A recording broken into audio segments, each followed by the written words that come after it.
Kesaksian Akhir Abad. Karya W.S. Rendra.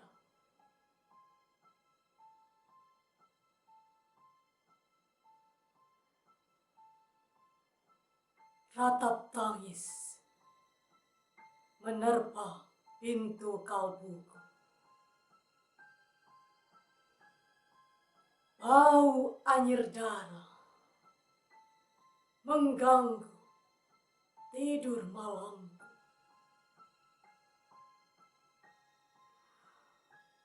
Oh tikar tafakur, oh bau sungai Tohor yang kotor.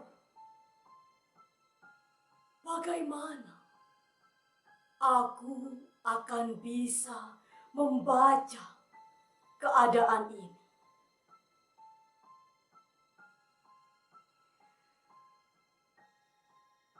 Di atas atap kesepian nalar pikiran yang digalaukan oleh lampu-lampu kota yang bertengkar dengan malam,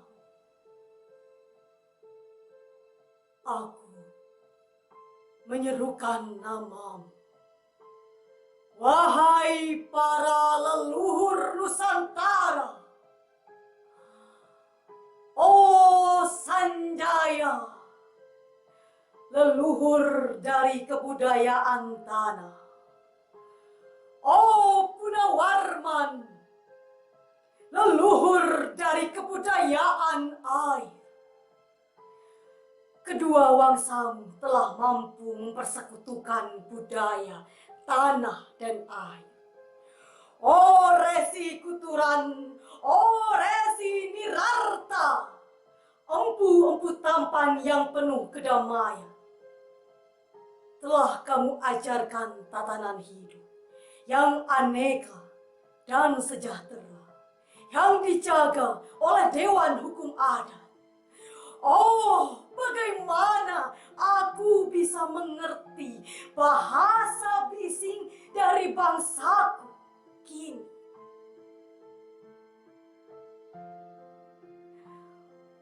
Oh, Kajau Lalido, bintang cemerlang tanah Ugi, negarawan yang pintar dan bijaksana. Telah kamu ajarkan aturan permainan di dalam benturan-benturan keinginan yang berbagai ragam di dalam kehidupan. Adik, bicara, rapang, dan war. Oh lihatlah wajah-wajah berdarah dan rahim yang diperkosa muncul dari puing-puing tatanan hidup yang porak-poranda. Kejahatan kasat mata tertawa tanpa pengadilan. Kekuasaan kekerasan berak dan berdahak di atas bendera kebangsaan. Oh anak cucuku di zaman sibernetik, bagaimana akan kalian baca prasasti dari zaman kami? Apakah kami akan mampu menjadi ilham kesimpulan? Ataukah kami justru menjadi sumber masalah di dalam kehidupan? Dengan puisi ini, aku bersaksi bahwa rakyat Indonesia belum merdeka. Rakyat yang tanpa hak hukum bukanlah rakyat merdeka. Hak hukum yang tidak dilindungi oleh lembaga pengadilan yang mandiri adalah hukum yang ditulis di atas air. Bagaimana rakyat bisa merdeka bila polisi menjadi aparat pemerintah dan tidak menjadi aparat hukum yang melindungi hak warga negara? Bagaimana rakyat bisa merdeka bila birokrasi negara tidak menjadi aparat rakyat, melainkan menjadi aparat pemerintah yang berkuasa?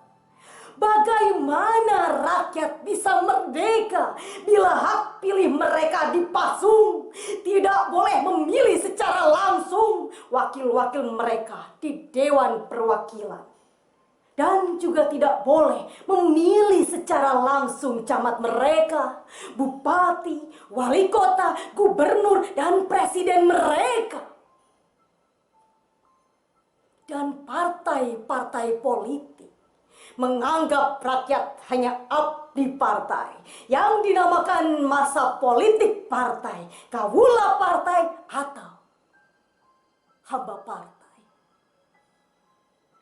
Bagaimana rakyat bisa merdeka bila pemerintah melecehkan perdagangan antar daerah dan mengembangkan merkantilisme Dendels, sehingga rela menekan kesejahteraan buruh, petani, nelayan, guru, dan serdadu berpangkat rendah?